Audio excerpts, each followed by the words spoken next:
Hello guys, तो एक और सेशन करते हैं और इस सेशन में हम अर्थिंग के प्रॉब्लम्स करेंगे। पिछला सेशन जो था वो कॉन्सेप्ट ऑफ अर्थिंग पे बेस्ड था। तो आइए इसमें हम कुछ और अच्छे प्रॉब्लम्स करते हैं और जो है आपका कॉन्सेप्ट और भी क्लियर होगा। तो this is the first question in front of you. इसका फिगर भी मैं अभी दिखा दूंगा, तो क्वेश्चन को ध्यान से पढ़िए, वीडियो पॉज करिए, एक थॉट ले लो, उसके बाद सॉल्यूशन देखना, ठीक है। और अगर तुम कॉन्सेप्ट ऑफ अर्थिंग चैप्टर नहीं देखे हो, टॉपिक नहीं देखे हो, तो वो मेरा पिछला वीडियो था, तो उसको जाके देखो, अच्छे से देखो, फिर इसको देखो तो पूरा क्लियर हो जाएगा और कहीं पे भी तुम फंसोगे नहीं। तो ये रहा इस सवाल का जो है फिगर है, ठीक है। इस पे इनिशियल चार्ज कितना है 3Q आउटर सेल पे, फिर जो इनर सेल है, इनर मोस्ट सेल, उस पे है -Q और बीच वाले सेल पे है 2Q, ठीक है। तो ये इनिशियल कंडीशन थी। ये क्या है? इनिशियल कंडीशन, ठीक है। अब हम क्या कर रहे हैं, हमने जो है बी वाले शेल को, जो बीच वाला शेल है, उसको क्या कर दिया है? अर्ध कर दिया है। क्या कर दिया है? अर्ध कर दिया है। तो तुम्हें क्या बोला था, अर्थिंग का कॉन्सेप्ट क्या होता है कि जो भी शेल अर्ध हो जाता है तो हम एज्यूम करते हैं कि एक क्यूई चार्ज जो है उस शेल पे फ्लो कर गया है अर्थ से, ठीक है। तो यहाँ पे हम मानेंगे कि वो चार्ज क्यू ना मान के Q2 मान सकते हो, कुछ भी वेरिएबल दे सकते हो, अब वो तो तुम्हारे ऊपर डिपेंड करता है। तो यहाँ पे हम उस फिगर को फिर से बना लेते हैं, सिस्टम को बना लेते हैं, कौन सा शेल अर्ध हुआ है उसको दिखा देंगे, प्रॉपर तरीके से सॉल्व करते हैं और इस कॉन्सेप्ट को, इस अर्थिंग के कॉन्सेप्ट को इसमें अच्छे तरीके से समझ लेते हैं। देखो, ज़्यादा प्रॉब्लम करने की ज़रूरत नहीं होती है, कुछ अच्छे प्रॉब्लम्स कर लो और ख़ुद के दिमाग से कर लो, फिर सारा प्रॉब्लम जो है ना उसी के इर्द गिर्द आता है, तो सारा तुम टैकल कर लोगे, ठीक है। तो ये अर्थिंग का एक अच्छा प्रॉब्लम है। अब इसमें देखो, जो इनर मोस्ट सेल है और जो आउटर मोस्ट सेल है उसको एक कंडक्टिंग वायर से भी कनेक्ट कर दिया है। तो देखो, कॉन्सेप्ट को और भी थोड़ा अच्छा कर दिया है, तो डिफरेंट कॉन्सेप्ट्स को इन्वॉल्व कर लिया है। तो अगर ये सवाल तुम समझ लेते हो ना, तो फिर जो है तुम्हारे लिए अर्थिंग का कॉन्सेप्ट प्रॉब्लमेटिक नहीं रह जाएगा। कई बच्चों को डर लगता है ना, वो अर्थिंग को देखते ही वो क्वेश्चन से साइक्ड हो जाते हैं और वो उनका दिमाग चलना बंद हो जाता है। तो जब तक आप लॉजिकली पढ़ते रहोगे तब तक आपको डर नहीं लगेगा, फियर पे आपका कंट्रोल होगा, ठीक है। तो इस तरीके से देखो, हमने क्या मान लिया कि अर्थिंग के बाद जो चार्जेस आ गए तीनों शेल पे, वो कितने आ गए? इनर मोस्ट पे QA, आउटर मोस्ट पे QC और बीच वाले पे QB। रेडियस, करस्पॉन्डिंग रेडियस दिखा दिया मैंने। अब तुम्हें पता है कि जो अर्ध सेल होता है उसका पोटेंशियल कितना हो जाता है? 0। कितना पोटेंशियल हो जाता है? 0। तो सारे सेल्स के कारण जो B का पोटेंशियल होगा वो क्या हो जाएगा? नेट 0 हो जाएगा, ठीक है। तो B का पोटेंशियल लिख लो, सारे सेल्स के कारण और प्लस उसका खुद के कारण। तो कैसे लिखोगे तुम? अब ये सारे थिन सेल्स हैं, तो थिन सेल्स हैं तो इनका कैसे बिहेवियर कैसा होगा? एक शेल की तरह ही बिहेवियर होगा, है कि नहीं? तो शेल की तरह ही बिहेवियर होगा, तो एक शेल पे कितना चार्ज है? तो आउटर सेल पे QA चार्ज है, तो उसके हिसाब से जो पोटेंशियल आ जाएगा B पे, वो KQA/2R आ जाएगा। उस तरीके से C वाले पे क्या आ जाएगा? KQC/3R आ जाएगा, है ना। तो इस तरीके से सारा लिख लिया।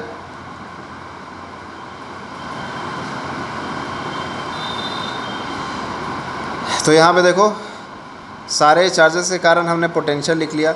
अब सिंस सेल बहुत थिन है ना, तो पोलराइजेशन का इनर सरफेस और आउटर सरफेस को मिला के जो पोटेंशियल हम लिखते हैं, तो क्या लिखते हैं? वो टोटल चार्ज के कारण नहीं आता है, तो हम डायरेक्ट लिख सकते हैं KQ/R के फॉर्म में। तो यहाँ पे देखो, सारे चार्जेस के कारण हमने पोटेंशियल लिख दिया और उससे एक हमें इक्वेशन मिल गया। अब देखो, सिंस A और C सेल जो है वो कनेक्टिंग वायर से भी कनेक्टेड है ना, एक कंडक्टिंग वायर से, तो दोनों का पोटेंशियल क्या हो जाएगा? सेम हो जाएगा, है कि नहीं। जब दो मेटल बॉडीज़ एक कंडक्टिंग वायर से कनेक्ट हो जाते हैं तो उनका पोटेंशियल क्या हो जाता है? सेम हो जाता है, ठीक है। तो इस इक्वेशन को भी हम यूटिलाइज़ कर सकते हैं। तो A का पोटेंशियल लिखो सबके कारण और खुद के कारण, उसी तरीके से C का पोटेंशियल लिखो और एक इक्वेशन निकाल लो। तो देखो, अभी C का पोटेंशियल लिख रहा हूँ तो क्या हो जाएगा? KQA/3R, KQB/3R, KQC/3R, है ना। तो C सेल जो है वो आउटर मोस्ट था, तो जो है 3R सबके लिए आ गया है ना। और पोटेंशियल लिखते समय डिस्टेंस हमेशा सेंटर से लेना है, सेंटर ऑफ द सेल। उस तरीके से ए का पोटेंशियल लिखे तो ए जो शेल है वो 3R और रेडियस वाले शेल के अंदर है, तो 3R के कारण KQC/3R आ जाएगा। और वो 2R रेडियस वाले के भी अंदर है तो KQB/2R आ जाएगा। और ए के खुद के कारण KQA/R आ जाएगा। तो इस तरीके से इक्वेशन लिख लिया और सब कैंसिलेशन किया तो फाइनल तुम्हारे पास एक और इक्वेशन आ गई।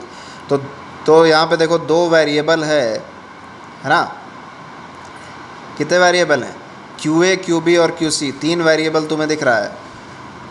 और यहाँ पे जो है तुम्हारे पास इक्वेशन कैसे किस फॉर्म में आ गया है, तो QC तो कैंसिल ही हो गया है, QC कैंसिल हो गया है। तो फाइनल जो तुम्हारे पास इक्वेशन आ गया है वो क्या आ गया है? QA और QB के टर्म्स में आ गया है। तो यहाँ से आप QA को QB के टर्म्स में फाइंड कर सकते हो, तो वो कितना हो जाएगा? QB is equal to -4A हो जाएगा। QB is equal to -4A हो जाएगा। तो इसको अपने नोटबुक पे ज़रूर करो, अपने हाथ से ज़रूर करो, प्रैक्टिस हो जाएगा। एटलीस्ट एक क्वेश्चन तो प्रैक्टिस करो ही, ठीक है। और मैं जितने भी सवाल ले रहा हूँ इस सेशन में उसको तो बना ही लो, फिर मेरी गारंटी तुम्हें और ज़्यादा सवाल बनाने की ज़रूरत नहीं होगी। लेकिन एक चीज़ करना होगा कि तुम्हें सारा एस्पेक्ट समझ लेना होगा सवाल का। देखो, और डाउट भी आता है कुछ ना कुछ, तो डाउट को तुम कमेंट में डाल दो, मैं उसको भी क्लियर कर दूंगा, ठीक है। ऑलराइट, तो यहाँ पे देखिए आप, जो पहला इक्वेशन आपके सामने आया था वो क्या था? QA/2 plus QB/2 plus QC/3। तो यहाँ पे अभी जो रिलेशन आया आपके सामने QA is equal to -QB/4, उसको यूज़ कर सकते हैं फर्स्ट इक्वेशन में। तो देखो यूज़ कर लिया, QB/4 होता है QA -QB/4, तो उसको रख देंगे QA की जगह पे, तो -QB/8 हो जाएगा। QB वाले सारे टर्म्स को एक साथ क्लब कर देंगे, सॉल्व कर लेंगे, तो देखो क्या आ जाएगा तुम्हारा।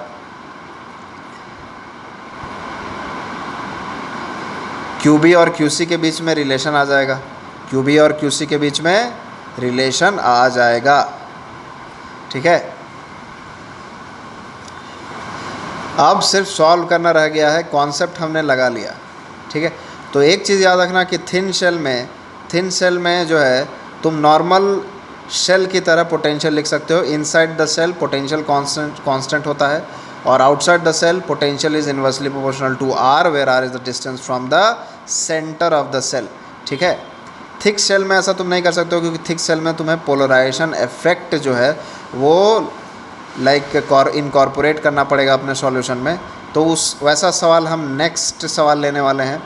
अभी आप देखिए यहाँ पे क्या आ गया आपके सामने, सारे इक्वेशंस को सॉल्व करिए। तो QA is equal to -QB/4 और 9QB plus 8C QC is equal to 0 आ गया है। तो यहाँ पे आप QA के टर्म्स में लिख सकते हो। तो यहाँ पे QA की वैल्यू कितनी आ जाएगी?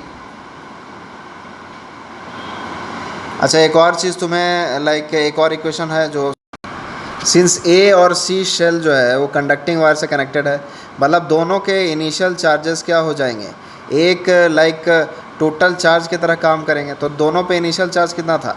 एक पे 3Q था और बाहर वाले पे C शेल पे 3Q था, और इनर सेल पे A सेल पे -Q था। तो टोटल सेल कितना हो गया? Total charge 2Q। Total charge कितना हो गया? 2Q, ठीक है। तो QA प्लस QC को हम क्या ले सकते हैं? 2Q ले सकते हैं, कॉन्जर्वेशन ऑफ चार्ज, क्योंकि B अर्ध हुआ है तो उसका चार्ज चेंज हो सकता है, अर्थ से उस पे चार्ज फ्लो होके आ सकता है, ना कि A और C पे। तो A और C पे जितना इनिशियल चार्ज था बाद में भी उतना ही रहेगा। तो QA plus QC is equal to 2Q। अब जो आपको पहले इक्वेशंस आए हैं सॉल्व करके, उनको और QA plus QC is equal to 2Q को साथ में लेके सॉल्व करो। फाइनल आंसर तुम्हारे सामने देखो आ गया, ठीक है। वीडियो को पॉज करके सारा कैलकुलेशन भी देख लेना। एज सच कोई डॉन्टिंग कैलकुलेशन तो है नहीं। तो यहाँ से देखिए आपका आंसर क्या आ गया, QC की वैल्यू आ गई है आपके सामने 18Q/11। तो अब QC की वैल्यू आ गई है और आपको QA in terms of QC पता है, QB पता है, तो सारा वैल्यू निकल के आ जाएगा। तो इस तरीके से हमने इस सवाल को सॉल्व कर लिया है। थिन शेल्स इन्वॉल्व थे, तो सारे शेल्स का एक शेल की तरह पोटेंशियल लिख लिया। जो अर्ध था उसका पोटेंशियल 0 कर दिया, जो कंडक्टिंग वायर से कनेक्टेड था उनका पोटेंशियल सेम कर दिया। इन कंडीशंस को यूज़ करके हमने इक्वेशन बना लिया और उन इक्वेशन को सॉल्व करके हमारे पास आंसर आ गया। तो मुझे नहीं लगता है कि कोई रूम ऑफ डाउट है यहाँ पे, लेकिन फिर भी अगर आपके मन में कोई ऐसा सवाल आ रहा है कि सर ऐसा होता तो क्या होता, या ऐसा होता, ठीक है, या चार्ज ऐसे ले लेते तो कैसा होता, तो उस टाइप के डाउट आप कमेंट करके पूछ सकते हो, और साथ साथ सजेशन भी दे सकते हो कि और किस टाइप के सवाल मैं लूँ आपसे, ठीक है, क्योंकि इट्स अबाउट यू एंड आपको क्रैक करना है ये एग्ज़ाम, और बहुत अच्छे से एग्ज़ाम करना है क्रैक।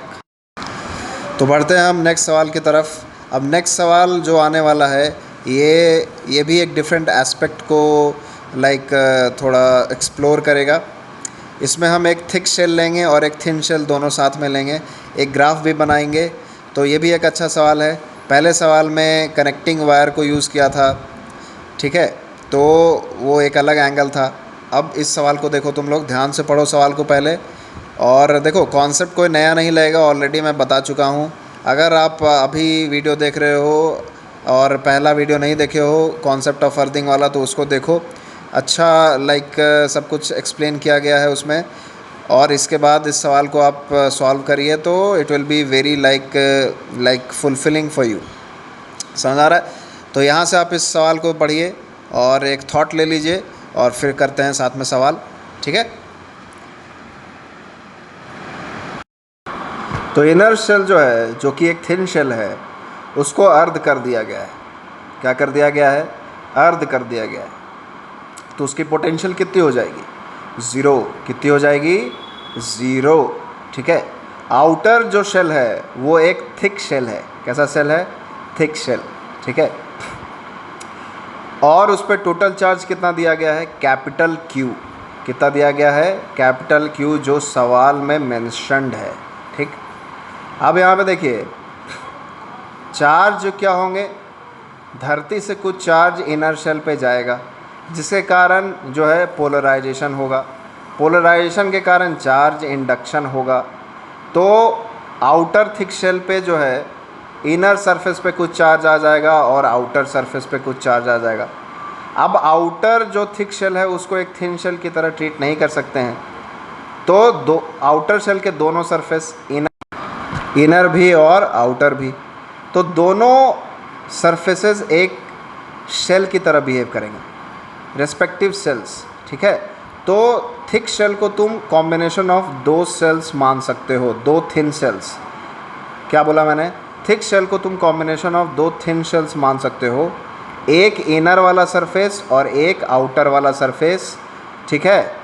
उस पर करस्पॉन्डिंग चार्ज होगा और उसके कारण तुम पोटेंशियल लिख देना एज अ थिन शेल, ठीक है। तो बिल्कुल वही करने वाला हूँ जो अभी कॉन्सेप्ट बोला, उसको करके दिखाऊंगा तो ज़्यादा फील आएगा, ठीक है। तो यहाँ पे देखिए, इनर शेल जो हो गया है आपका अर्ध हो गया है, और चार्जेस को दिखा देंगे। रेडियस दिखा दिया हमने यहाँ पे। रेडियस इनर जो शेल है उसका ए है, जो आउटर शेल का इनर रेडियस है वो 2a है, और आउटर शेल का आउटर रेडियस जो है वो 3a है, from the centre of the concentric shells, centre of the concentric shells. Okay, all right. तो यहाँ पे देखिए, अब चार्ज का हम डिस्ट्रीब्यूशन करेंगे, चार्ज का डिस्ट्रीब्यूशन करेंगे।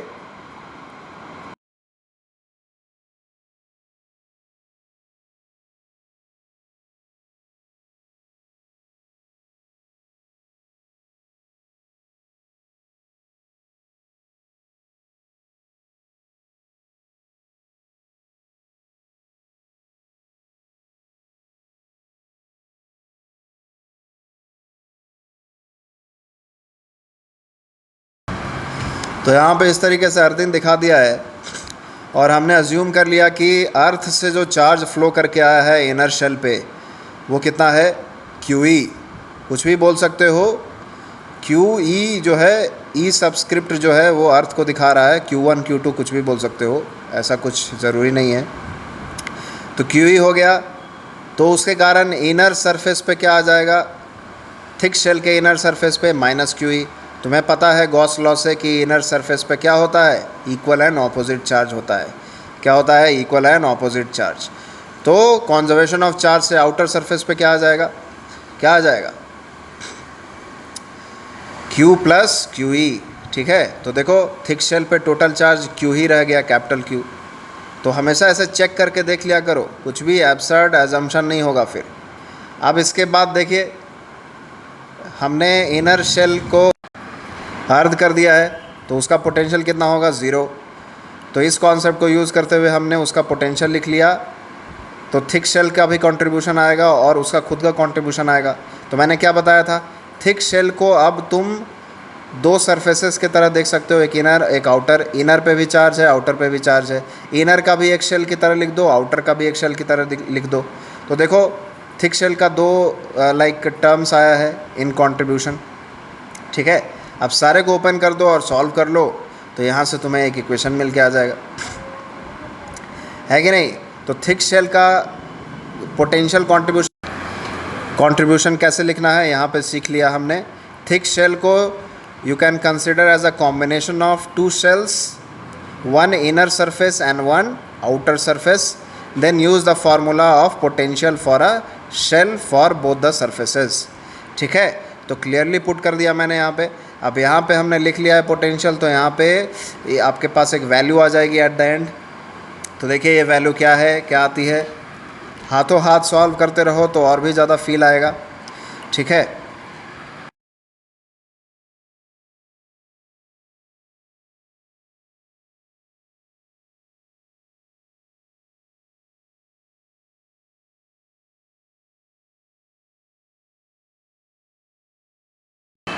तो यहाँ से आपके पास क्यू ई की वैल्यू आ गई in terms of capital Q, जो कि थिक शेल पे चार्ज था इनिशियली, और वही चार्ज रहेगा क्योंकि वो अर्थ से कनेक्टेड नहीं है, तो उसका चार्ज कंजर्व रहेगा। तो क्यू ई की वैल्यू आ गई 2Q/5, मतलब कि इतना चार्ज माइनस आएगा, -2Q/5, मतलब कि इतना चार्ज जो है अर्थ से माइनस चार्ज इनर शेल पे फ़्लो किया है, इनर शेल पे फ़्लो किया है, जो कि इनिशियली न्यूट्रल था, अब माइनस चार्ज हो गया, मतलब कि इलेक्ट्रॉन फ़्लो किया होगा, ठीक है। थिक शेल पे इनिशियली क्यू चार्ज था, तो वो आइसोलेटेड है ना, in terms of like charge flow वो आइसोलेटेड है। तो उस पर जो इनिशियल चार्ज था कैपिटल क्यू वही रहने वाला है, ठीक है। तो इस तरीके से हमने चार्ज डिस्ट्रीब्यूशन निकाल लिया है on both the surfaces of thick shell and on the inner shell. तो इसको दोबारा बना लो फिगर। इसके बाद हम पोटेंशियल का ग्राफ बनाएंगे। तो कभी कभी एडवांस मेंस और नीट में ग्राफ पे बेस्ड सवाल पूछ देता है, ठीक है। तो ग्राफ कैसे बनता है इसका आइडिया आपको होना चाहिए, ठीक है। तो यहाँ पे देखो, पहले डिस्ट्रीब्यूशन दिखा दो, फिर हम ग्राफ बना लेते हैं। तो ये भी एक अच्छा सवाल था, like combination of thick shell and thin shell. पहला सवाल जो लिया वो भी एक अलग तरीके का सवाल था। तो इस तरीके से डिफरेंट कॉम्बिनेशन ऑफ सवाल किया करो, एक टाइप का सवाल ज़्यादा मत किया करो, वो टाइम वेस्टेज जैसा हो जाता है। Once you understand a concept you like move on to another concept. तो so this is the way of like studying. Now we'll draw the approximate graph of the variation of potential in this system।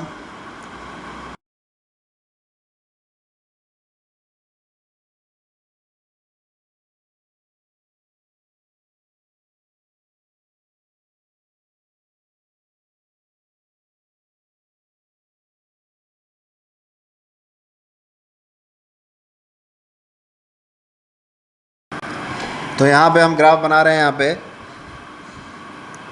तो देखिए, since inner जो shell है वो अर्ध है, ठीक है। तो अर्ध शेल का पोटेंशियल कितना होता है, 0 होता है, ठीक। तो ए डिस्टेंस तक, अब ओरिजिन कहाँ पे मान लिया है हमने, कॉन्सेंट्रिक शेल्स के सेंटर पे मान लिया है, ठीक है। तो वहाँ से हम डिस्टेंसेस मेजर कर रहे हैं। तो ए डिस्टेंस तक जहाँ पे इनर शेल का बाउंड्री है वहाँ तक तो पोटेंशियल कांस्टेंट रहेगा, क्योंकि वो एक अर्ध शेल है, ठीक है। उसके बाद ए से जो है पोटेंशियल क्या होगा, पोटेंशियल इंक्रीज़ करेगा, है ना। तो ए तक तो 0 होगा पोटेंशियल, ए तक पोटेंशियल क्या होगा, 0। उसके बाद पोटेंशियल का क्या वैल्यू होगा in the space between the thick shell and the thin shell, उसकी वैल्यू हम निकाल लेते हैं। तो एक जनरल पॉइंट ए ले लेते हैं, वहाँ पे पोटेंशियल लिख देते हैं। तो आपको पोटेंशियल तो लिखने आता ही है। थिक शेल का दोनों सरफेसेस का कंट्रीब्यूशन होगा और थिन शेल का भी कंट्रीब्यूशन होगा वहाँ पे। तो देखो यहाँ पे लिख रहा हूँ वैल्यू, तो क्या आ गया थिक शेल के कारण K2Q/5 इंटू 2A, तो K2Q/5A, ठीक है। और दूसरा कंट्रीब्यूशन क्या आ जाएगा K3Q/5 इंटू 3A। तो ये थिक शेल्स के कारण कंट्रीब्यूशन है। और इनर शेल के कारण कंट्रीब्यूशन क्या हो जाएगा, तो capital A point R distance पे है, स्मॉल r डिस्टेंस पे from the centre of inner shell, तो उसके कारण जो कंट्रीब्यूशन आ जाएगा वो आ जाएगा -2Q/5R, ठीक है। अब उस पर नेगेटिव चार्ज का डिस्ट्रीब्यूशन है तो नेगेटिव पोटेंशियल आएगा। तो नेट पोटेंशियल क्या आ गया आपके पास, नेट पोटेंशियल की वैल्यू आ गई at point capital A 2KQ/5A minus K2Q/5R, ठीक है। अब देखो तुम्हें ये दिख रहा होगा कि जो potential at point capital A है वो R बढ़ाने से क्या होगा, जैसे जैसे तुम R बढ़ाओगे तो जो माइनस का जो टर्म है जो घट रहा है वो तो कम होते जाएगा। मतलब 2KQ/5A में जो टर्म घट रहा है वो कम होते जा रहा है, मतलब कि VA की वैल्यू बढ़ते जाएगी, VA की वैल्यू बढ़ते जाएगी। मतलब कि as you go far away from the surface of the inner sphere, like moving in between the thick shell and the thin shell, the potential value increases, the potential value increases, or in other words from small a to capital 2A the potential value increases। अब हम यहाँ पे और क्या दिखा दे रहे हैं कि स्लोप निकाल लेते हैं, है ना। तो स्लोप निकालने से हमें क्या पता चला कि dVA/dr जो स्लोप है उसकी वैल्यू आ गई 2KQ/5R²। तो ये पॉजिटिव वैल्यू आई, देखिए ये पॉजिटिव वैल्यू आई, मतलब कि फंक्शन इंक्रीजिंग है। तो इससे भी पता चल गया कि पोटेंशियल इंक्रीज़ कर रहा है। और अभी एनालाइज करके तो देख ही लिया कि potential in the region between thick shell and thin shell is increasing and it is 0 on the thin shell, ठीक है। अब तुम्हें दिख रहा होगा कि स्लोप जो है इन्वर्सली प्रोपोर्शनल टू R² है, तो जैसे ही R बढ़ेगा तो स्लोप की मैग्नीट्यूड घटेगी। तो A से 2A जो कि region between thin shell and thick shell है उसमें जो है फंक्शन इंक्रीजिंग होगा और स्लोप डिक्रीजिंग होगा, तो फंक्शन थोड़ा सा लीन डाउनवर्ड्स करेगा। उसके बाद देखो 2A से 3A जो है वो मेटल बॉडी में है, तो मेटल बॉडी में तो इलेक्ट्रिक फील्ड 0 होती है, तो पोटेंशियल क्या चेंज करेगा, मन में आंसर दो, नहीं चेंज करेगा। तो पोटेंशियल नहीं चेंज करेगा तो वैल्यू पोटेंशियल की कांस्टेंट रहेगी, वैल्यू पोटेंशियल की कांस्टेंट रहेगी किसके बीच में, 2A और 3A डिस्टेंस के बीच में, जो कि थिक शेल का मेटल बॉडी है, ठीक है। अब देखो यहाँ पे अगर हम थिक शेल के भी बाहर चले गए, पूरा सिस्टम के बाहर आ गए, तो वेरिएशन कैसा होगा। तो एक पॉइंट B ले लो, एक पॉइंट B ले लो और उस पर पोटेंशियल लिख दो। तो पोटेंशियल लिखने तो अब तुम्हें आता ही है, just super position of all the induce charges and non induce charges, ठीक है। तो सुपर पोजिशन करना पड़ेगा तुम्हें। यहाँ पे देखिए VB लिखेंगे तो थिक शेल का कंट्रीब्यूशन लिखना पड़ेगा और थिन शेल का भी कंट्रीब्यूशन लिखना पड़ेगा। तो थिक शेल का कंट्रीब्यूशन क्या है, K×3Q/5 इंटू R होगा, है ना, R होगा, क्योंकि जो है डिस्टेंस कहाँ से मेजर करेंगे, centre of the concentric cells, तो वहाँ से B पॉइंट का डिस्टेंस क्या है, R है। उसी तरीके से K2Q/5 इंटू R ये inner surface of thick shell का कंट्रीब्यूशन आ जाएगा। तो दोनों सरफेस का कंट्रीब्यूशन लिख लिया, ठीक है। अब थिन शेल का लिखेंगे, तो थिन शेल तो थिन शेल में हम सरफेसेस का कंट्रीब्यूशन नहीं लिखते हैं, जो थिन शेल पे चार्ज है उसी को यूज़ करके हम सिंपल शेल की तरह एक पोटेंशियल का कंट्रीब्यूशन ले लेते हैं। तो कितना आ जाएगा, उस पर चार्ज है -2Q/5, तो पोटेंशियल की वैल्यू आ जाएगी -K2Q/5R। तो तुम्हें दिख रहा होगा कि यहाँ जो पोटेंशियल आया है वो इन्वर्सली प्रोपोर्शनल टू R आ गया है। तो ग्राफ का वेरिएशन इस तरीके से आ जाएगा। इन्वर्सली प्रोपोर्शनल का ग्राफ क्या होता है, रेक्टेंगुलर हाइपरबोला।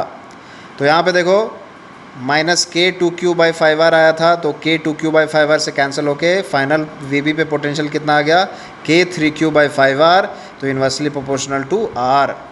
ठीक है, तो वीडियो पॉज करके सारे वैल्यूज़ लिख लें, आप खुद नोटबुक में करो तो ज़्यादा फील आएगा।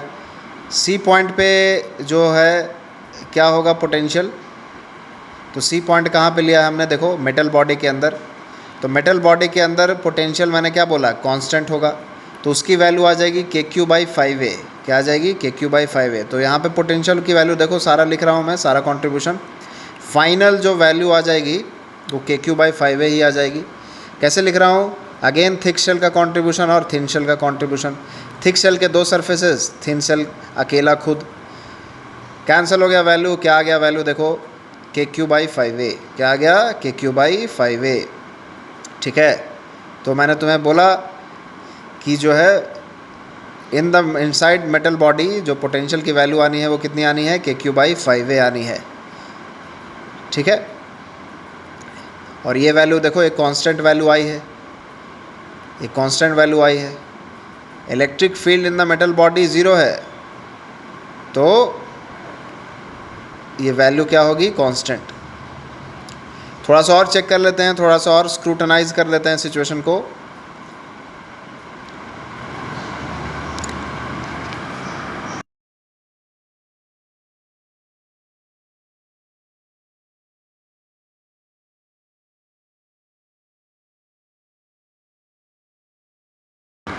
अब एक पॉइंट डी ले लेते हैं जो कि थिक शेल के जस्ट आउटर सरफेस पे है। ठीक है, तो डी पॉइंट पे देखो पोटेंशियल की वैल्यू लिखोगे तो क्या वैल्यू आएगी, वो भी KQ/5A ही आएगी, क्योंकि वो भी तो मेटल बॉडी में ही लाई कर रहा है ना। तो इससे और प्रूफ हो जाएगा कि पोटेंशियल की वैल्यू सेम है। ठीक है, तो VD की वैल्यू लिखो यहाँ पे, again contribution by both the cells. तो मैं तो एडवाइस करूँगा कि आप लोग खुद जो है वीडियो को पॉज करके आप खुद अपने नोटबुक पे सारे पोटेंशियल्स की वैल्यू लिखें और मैच करके देखो। फिर जब तुम ये सारा लॉजिक को कनेक्ट करना सीख जाओगे ना, तो फिर कोई भी सवाल तुम्हारे लिए आसान लगेगा। तो इस तरीके से खुद ही स्क्रूटनाइज करो कि अच्छा इलेक्ट्रिक फील्ड 0 है तो पोटेंशियल कांस्टेंट होना चाहिए। तो अच्छा यहाँ पे क्या पोटेंशियल कांस्टेंट है, तो वैल्यू निकाल के देख लेते हैं कितनी वैल्यू होगी। इवन तुम इलेक्ट्रिक फील्ड की भी वैल्यू निकाल सकते हो यहाँ पे। तो तुम्हारे लिए टास्क है ये कि इलेक्ट्रिक फील्ड की वैल्यू क्या होगी इनसाइड द मेटल बॉडी, तो वो तो 0 है। ठीक है, तुम ये भी निकाल सकते हो कि जो थिक शेल के इनर सरफेस पे इंड्यूस चार्ज है, सिर्फ उसके कारण इलेक्ट्रिक फील्ड की वैल्यू कितनी होगी इन द मेटल बॉडी, तो वो वैल्यू भी तुम देख सकते हो। तो ये तुम्हारा टास्क रहा, इस पर सोचना थोड़ा। ठीक है, तो अभी देखो डी पॉइंट पे भी वैल्यू उतना ही आ गया, एल पॉइंट पे भी वैल्यू उतना ही आ गया, K3Q/5 × 3A, तो 3 कैंसिल हो जाएगा, तो कितना आ जाएगा तुम्हारा KQ/5A। तो एल पॉइंट मैंने अब थिक शेल के इनर सरफेस पे ले लिया है, तो इनर सरफेस पे भी वैल्यू को एनालाइज कर लेते हैं। तो ये वैल्यू भी तुम्हें दिख रहा है कि कट कटा के क्या आ गया, KQ/5A ही आ गया, KQ/5A ही आ गया। तो इससे पूरा जो है हमारा रिसर्च हो गया इस पे, इस सवाल पे। तो देखो एल पॉइंट जो लिया है मैंने,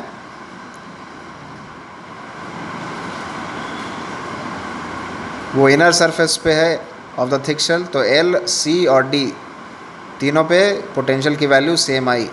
ठीक है, तो यहाँ ध्यान दीजिए, देखिए एल कहाँ पे लिया है, इनर सरफेस पे, सी बॉडी के अंदर, डी आउटर सरफेस पे।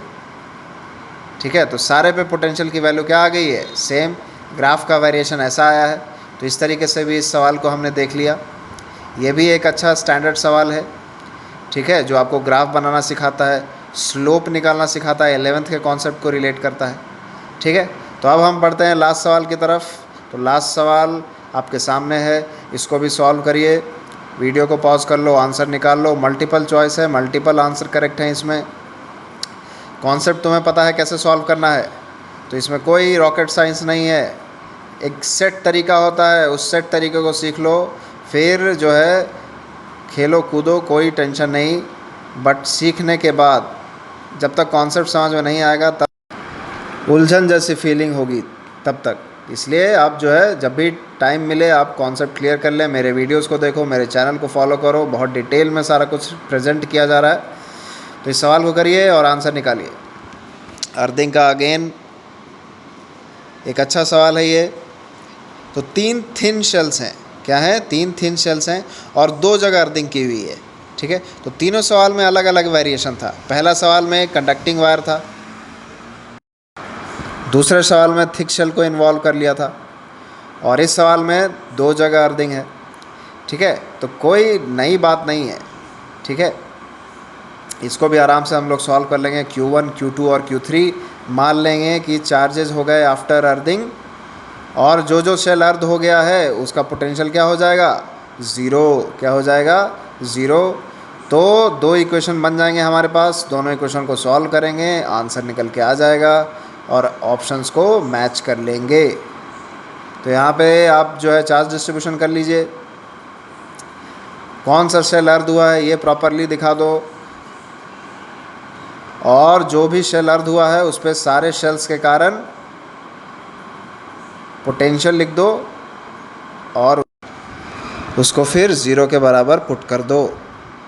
तो यही प्रोसेस मैं करूँगा, कॉन्सेप्ट क्लियर होगा तुम्हारा।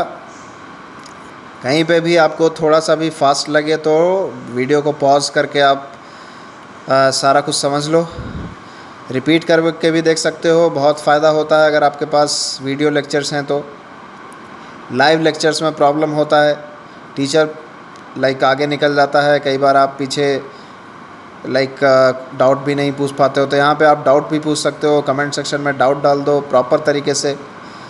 एक व्हाट्सएप ग्रुप भी बना सकते हैं जिस पे हम सारे डाउट्स को डिस्कस कर सकते हैं। तो ये आगे की बात है। तो अभी ये सवाल करते हैं हम लोग, Q1, Q2, Q3 चार्जेस मान लेते हैं। देखो बीच वाला शेल तो अर्थ हुआ नहीं है, मतलब उस पर जो पहले से चार्ज होगा वही जो है बाद में भी चार्ज होगा। जो भी चार्जेस चेंज होंगे वो Q1 और Q3 के चेंज होंगे ना, फर्स्ट और थर्ड शेल के चेंज होंगे, क्योंकि वो अर्थ से कनेक्टेड है। An earth is a reservoir of charge, वो खुद न्यूट्रल रहता है, उसकी पोटेंशियल ज़ीरो होती है, लेकिन वो चार्ज दे सकता है और ले सकता है। उसके देने और लेने से अर्थ को कोई फ़र्क नहीं पड़ रहा है, ठीक है। तो अब देखो फर्स्ट जो तुम्हारा ए शेल है, ए शेल जो नेमिंग किया है मैंने ABC, ठीक है। तो ए शेल का पोटेंशियल क्या होगा, ज़ीरो होगा, क्योंकि वो अर्थड है। तो यहाँ पे लिख दिया तीनों शेल के कारण कंट्रीब्यूशन, शेल के जैसा लिख दिया। शेल का क्या होता है पोटेंशियल, KQ/R। समझ में आ रहा होगा तुम्हें।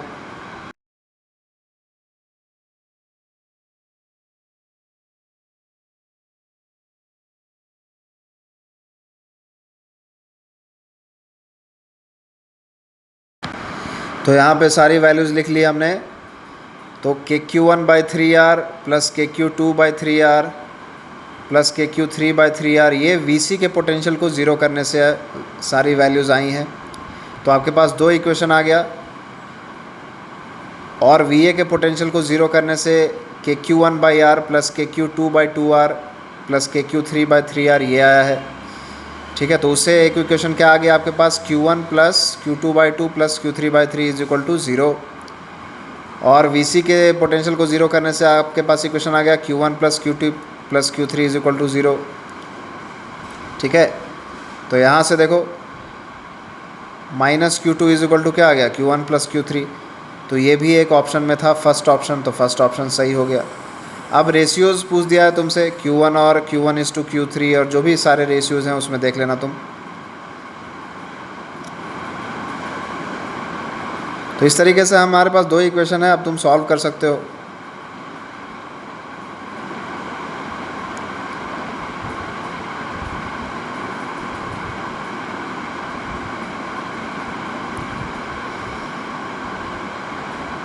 Q1 की वैल्यू क्या ले सकते हो तुम, -Q2 -Q3, है कि नहीं। Q1 की वैल्यू क्या ले सकते हो, -Q2 -Q3, -Q2 और -Q3।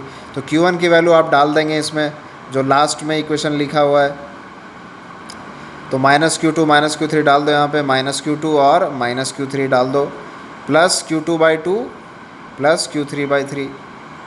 ठीक है, तो यहाँ से आपके पास Q2 और Q3 का रेशियो आ जाएगा।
उस तरीके से अब आप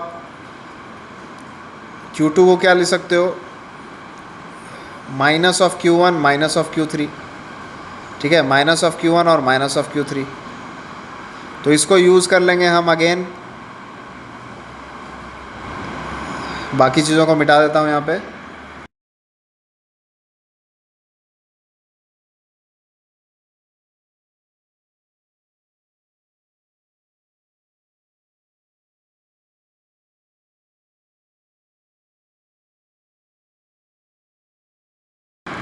इसको फिर से यूज़ कर लिया, Q2 = -Q1 -Q3 को यूज़ कर लिया Q1 + Q2/2 + Q3/3 के साथ। ठीक है, तो यहाँ से आपको देखो क्या आ जाएगा, Q1 और Q3 का रेशियो निकलते आ रहा है।